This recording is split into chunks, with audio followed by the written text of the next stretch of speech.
है परमेश्वर के संदेश को कुछ समय सुने, मनन करें हम। जो आज के वचनों को पवित्र कलाम परमेश्वर का प्रभु का पढ़ रहे थे। 6 अध्याय 1 शामूएल का पुस्तक, 1 शामूएल चैप्टर 6, जो आज पढ़ रहे थे हम।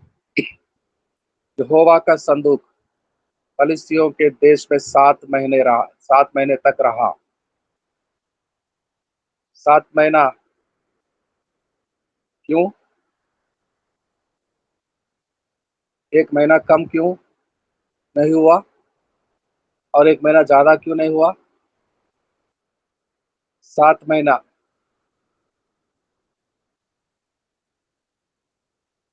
7 is the complete number in the Holy Bible। पवित्र बाइबल का हिसाब से 7वीं संख्या बहुत ही महत्वपूर्ण होता है। 7 रोज का हफ्ता, 7 days in the week, 7 days सृष्टि को निर्माण करते करते पूरे हफ्ता परमेश्वर ने बनाया था।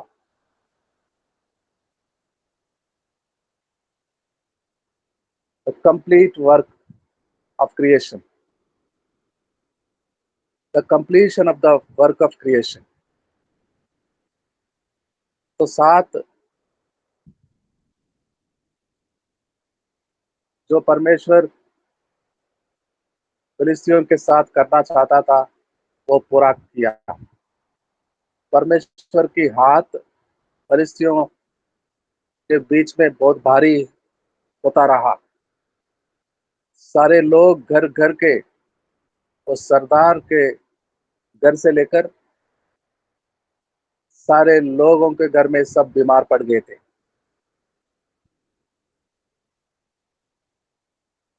और उनको समझ में आया कि यहोवा का, इजरायली परमेश्वर का हाथ हम पर भारी है। इसलिए कुछ भी करते हैं, इलाज करते हैं, लेकिन ये बाधा कम नहीं हो रहा है। ये अवस्था ये अवस्था के कारण यहोवा का हाथ हमारे ऊपर भारी पड़ा है। कैसे बच पाए हम? कैसे बच पाए? तब फलिस्तियों ने याजकों और भावी करने वालों को बुलाकर पूछा कि यहोवा के संदूक से हमें क्या करें? हम क्या करें? हमें बताओ कि क्या प्रायश्चित देकर हम उसे उसके स्थान पर भेजें। तो सही बुद्धि आ गया है इन पर। इनको सही समझ आ गया है कि ये बाधा जो है, ये निवारण होने का एक ही मार्ग है कि परमेश्वर का संदूक को वापस उस स्थान पर भेजे जहां रहता था, इजरायली देश में, शिलोह के भवन में, एबनेजर को होते हुए। चाहते थे पहले एबनेजर को भेजे, जो इजरायली लोगों का सहायता करने का वो चट्टान, द स्टोन ऑफ हेल्प, उस स्थान पर वापस भेजे। तभी हमको छुटकारा मिलेगा, तभी ये बाधा दूर होगा, तभी हम अच्छे होंगे, चंगे होंगे। तो बताओ हम कैसे करें? क्या करें हम? कैसे प्रायश्चित करें हम? तो प्रायश्चित प्रायश्चित देकर परमेश्वर की पवित्र संदूक को उनके बीच में से विदा करने चाहते थे। वे बोले, जिनको बुलाए थे भविष्यवाणी बोलने वाले याजकों, उस देश में, फलिस्तियों के देश में होते थे, वो बोले, यदि तुम इज़राइल के देवता का संदूक वहाँ भेजना चाहते हैं, जो उसे वैसे ही नहीं भेजना, उसकी हानि भरने के लिए अवश्य ही दोष बलि देना। हानि भरना, संदूक को, पवित्र संदूक को, यहोवा का, इज़राइली परमेश्वर का यहाँ लाना दोष के कारण हुआ।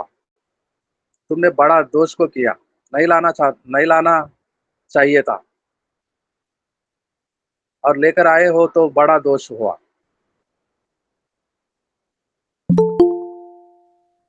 और ये दोष के कारण हानि भी भुगतना पड़ रहा है। तो अभी वैसे ही नहीं वापस भेजना वहां पर। हानि भरने के लिए अवश्य ही दोष बलि को दे दो।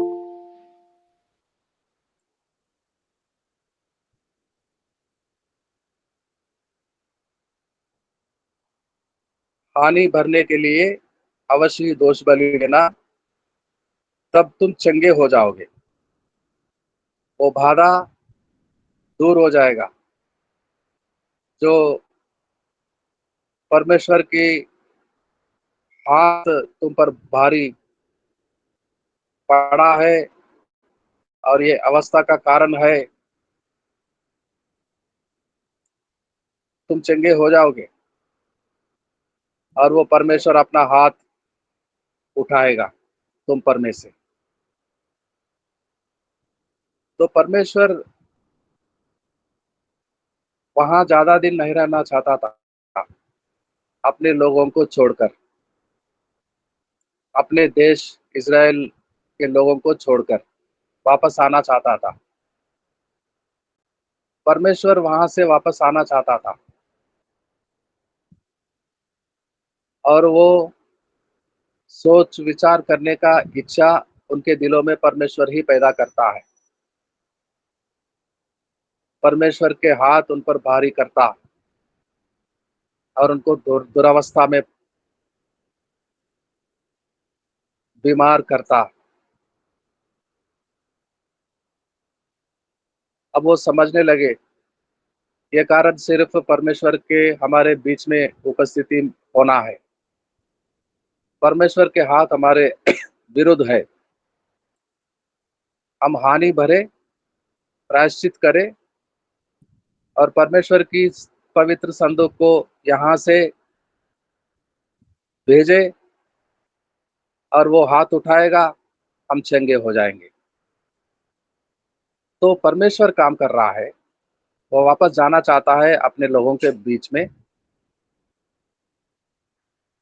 और वो सारे उपाय, तैयारियां वो करते शुरू करते हैं।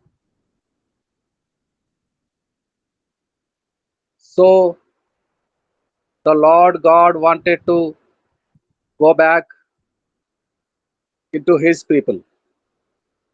वो अपने लोगों के बीच में वापस आना चाहता है, और वो अन्य जाति के लोगों में से वहां से निकल कर आना चाहता है वापस। और वो तैयारियां वो करते हैं। कैसे तैयारियां? एक नया बैलगाड़ी बनाओ, और नया बैल को लेकर आओ। अब तक किसी ने इस्तेमाल किया नहीं हो काम में, खेती में। नया जोड़ा बैल, नया गाड़ी। परमेश्वर परमेश्वर पवित्र है। वो किसी का इस्तेमाल किया हुआ वस्तु को नहीं छूता, एक्सेप्ट नहीं करता। यीशु मसीह, पिछले दिनों में हम मनन करते थे, सुन रहे थे, वो खजूर के रविवार के दिन होसन्ना जय हो, पुकार पुकार कर लोग अपने कपड़ों को बिछाते थे रास्ते पर। और वो गधा जो अभी उस पर किसी ने बैठा नहीं था, पहली बार मसीह बैठता है और प्रवेश करता है उस रविवार को यरूशलेम के नगर में। तो कोई उस गधे पर बैठा नहीं था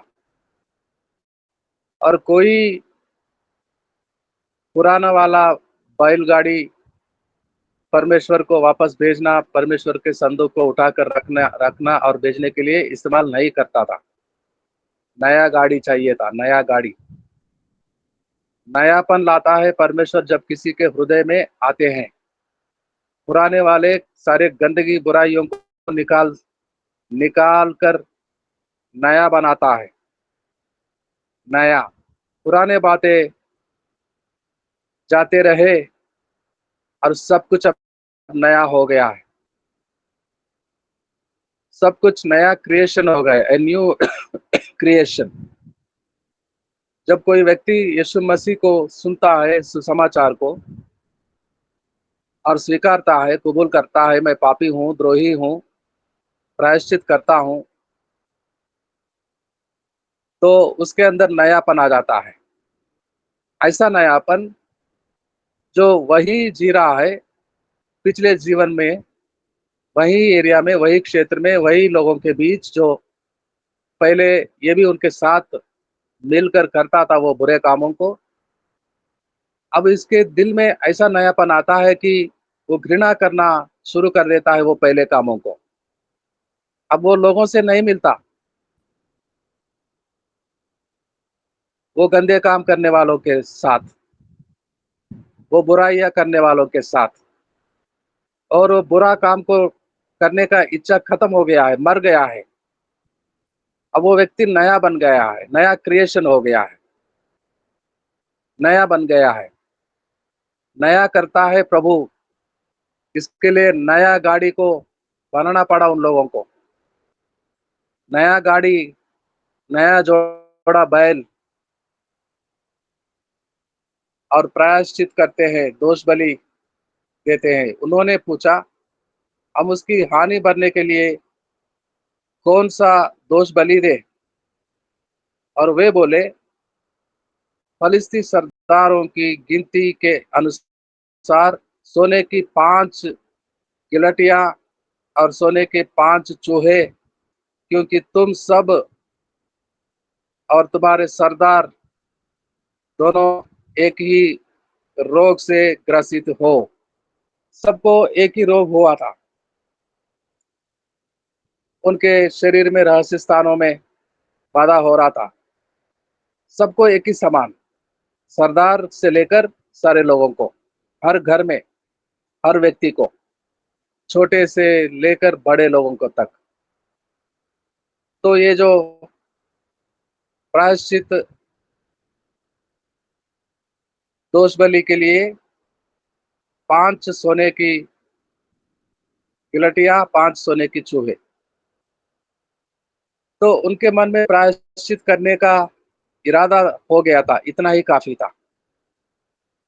परमेश्वर को नहीं चाहिए था वो सोने के वस्तुओं। परमेश्वर देख रहा था, उनके मन में ये इच्छा आ गया था कि हम दोषी है, हम ऐसा नहीं करना चाहिए था जो किया है, इसलिए ये बाधा यहोवा के कारण ही हो रहा है। और प्रायश्चित करे, प्रायश्चित करना ही महत्व होता था उनके लिए। प्रायश्चित करना, कबूल करना कि हम पापी हैं, हम वो काम को नहीं करना था सो किया, हम दोष हैं, और हमारे दोष के कारण ही ये बाधा हमको आया है। तो the repentance in the heart, हृदय में परिवर्तन आया है। समझ चुके हैं कि ये बाधा तभी हटेगा तब हम प्रायश्चित करें और दोष बलि दे उसको, और यहाँ से हमारे अन्य जातियों के बीच में से परमेश्वर की संदूक को इज़राइल देश में वापस भेजे। तो ये कारण परमेश्वर क्षमा कर देता है उन लोगों को जो हाथ भारी था परमेश्वर का उन पर बाधा हो रहा था और वो परमेश्वर चंगा करना चाहता था।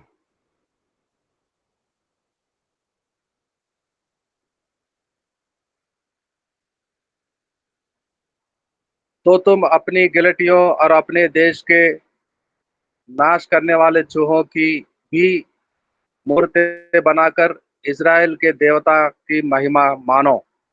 संभव है वो अपना हाथ तुम पर से और तुम्हारे देवताओं और देश पर से उठा ले।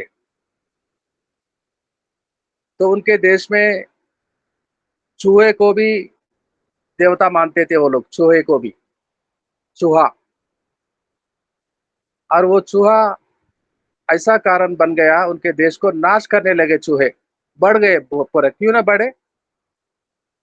क्योंकि चूहा को नहीं मारते थे वो। क्यों? देवता मानने लगे चूहा को। चूहा को देवता मानने लगे तो कोई जाकर किसी चूहा को मारा तो अपने देवता को मारता है। तो इसलिए वो लोग चूहे को नहीं मारते थे और इतना बड़े संख्या में और सारे खेतों के नाश करते थे। परमेश्वर 7 महीना वहां पर रहा और परमेश्वर ने निर्णय ले लिया कि इनके बाधा, जो इनका देश का खेत नाश हो रहा है, वो दूर करूंगा मैं जाते जाते, दूर करूंगा मैं जाते जाते। और वो चूहों के कारण देश नाश होता था, वो चूहों को और परमेश्वर के भारी हाथ के कारण उन लोगों के एक ही समान रोग होता था।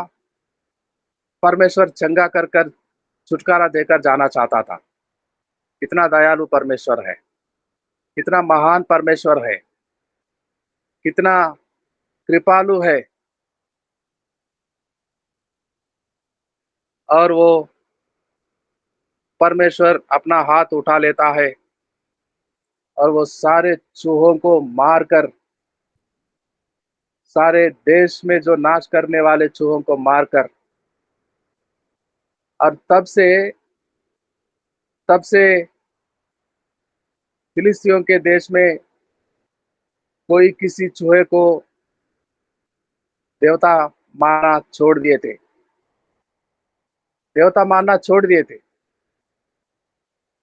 तब से लेकर आज तक कभी कोई फिलिस्ती चूहे को देवता मानना बंद हो गया है और वो रोग से छुटकारा हो गया है। परमेश्वर अपना हाथ उठा लिया है। परमेश्वर फिलिस्तियों के देश को आशीष देकर आ रहा है। परमेश्वर सबको आशीष देने वाला है। परमेश्वर की इच्छा कभी नहीं होता परमेश्वर अपने से किसी को नाश करे। परमेश्वर नहीं चाहता था कि सोदोम और हुमर्रा को नाश करे। अब्राहम को बता रहा था, अगर यदि 10 लोग वहां पर धर्मी है तो मैं नाश नहीं करूंगा। सारे के सारे कुकर्मी हो गए हैं, सारे के सारे अपने मनमानी करते हैं वहां और इतना पापी बन गए हैं, तो कैसे बचाएगा? एक परिवार, दो परिवार भी नहीं होते, दो परिवार में 10 लोग होते, एक ही परिवार में 10 लोग होते हैं उस समय में। तो एक परिवार भी नहीं था वहां पर, यानी कि लूत भी नहीं था, अब्राहम का भाई का बेटा।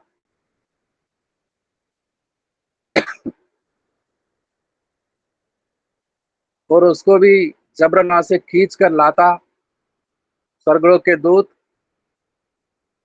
उस रात को, और परमेश्वर उस दोनों शहरों को नाश कर देता है।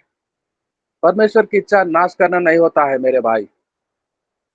अगर परमेश्वर की इच्छा नाश करना होता तो हम हमेशा के लिए नाश हो सकते थे। नाश में पड़े हुए लोगों को उद्धार करता यीशु मसीह, परमेश्वर का इकलौता पुत्र, हमें खोज खोज कर, ढूंढ ढूंढ कर एक एक को बचाया है। परमेश्वर नहीं चाहता हम नाश हो। परमेश्वर चाहता है हम बच सके, बच पाए हम। उस दुरावस्था में से, वो मृत्यु में से, वो अंधकार में से, वो पाप में से, वो गंदी आदतों से भरा हुआ बुराइयों से बचाना चाहता है। इसलिए सुसमाचार को भेजा हमारे पास। हमें नाश करना नहीं चाहता था। परमेश्वर फलिस्तियों को चाहता तो नाश करके आता था, पूरा एक को नहीं छोड़कर सबको सरदारों के साथ सारे देशवासियों को मार कर आता था, लेकिन एक को नहीं मारा। रोगी हो रहे थे लेकिन चंगा करके आ रहा है। देश को नाश करने, चूहों को खत्म करके आ रहा है।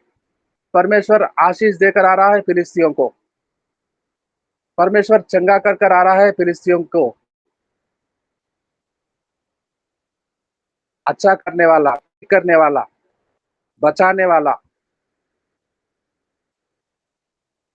अगर वो चाहता तो सारा देश को, फिलिस्तियों के देश को नाश कर आता था। नहीं किया। दयालु परमेश्वर जो भी करता है, न्यायी परमेश्वर न्याय करता है। He is just God, he is not God of injustice. अन्याय नहीं करने वाला है, न्याय परमेश्वर है। फिलिस्तियों को रोगी बनाता है, सोच समझकर बुद्धिमान बनने का अवसर देता है। ये यहोवा का एक कारण से हुआ है। हमें प्रायश्चित करनी है। दोष बलि चढ़ाएंगे हम, और प्रायश्चित करके प्रणाम करते हुए, सर झुकाते हुए उसके सामने उसको उनके लोगों के बीच में, उसके देश में वापस भेज रहे हैं। नया बैल, नया गाड़ी, प्रायश्चित, मन फिराते हुए, दोष को मानते हुए, दोष बलि चढ़ाते हुए। तो परमेश्वर क्षमा किया था फिलिस्तियों को। आज परमेश्वर क्षमा करता है, नया करता है। जो परिवर्तन करता है, हृदय में मानता है, कबूल करते हैं। सुसमाचार को स्वीकारना ही कबूल करना है। सुसमाचार को स्वीकारना, सुनना, स्वीकारना ही मन परिवर्तन होना है। जो सुनते हैं सुसमाचार को, स्वीकारते हैं, प्रायश्चित करते हैं, आंखों में पानी नमी के साथ घुटने टेकते हैं,